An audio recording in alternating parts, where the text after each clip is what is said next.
বন্ধুরা, সবাইকে good evening. আমি এখন দেখাচ্ছি হচ্ছে পনিরের জন্য সব কিছু আমি কেটে রেখেছি।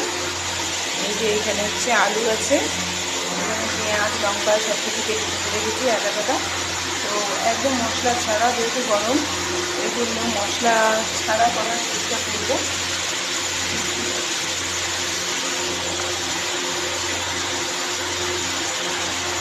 প্রথমে পনিরগুলোকে একটু হালকা করে ভেজে নিই।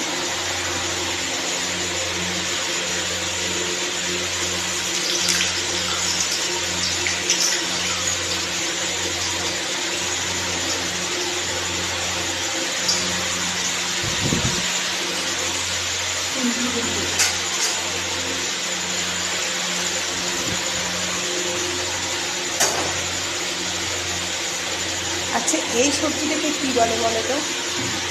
এটা পেয়ারা না, কিন্তু এটা কিন্তু পেয়ারা না।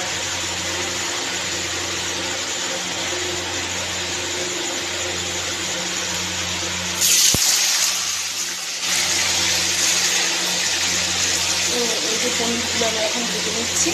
পনিরগুলো ভেজে নেওয়ার পরে তারপরে আমি পনিরের তরকারিটা করে নেব। তো তোমরা কেমন আছো? সবাই ভালো থেকো। আমি এখন রাতে রান্না করছি। তো সবাইকে গুড নাইট।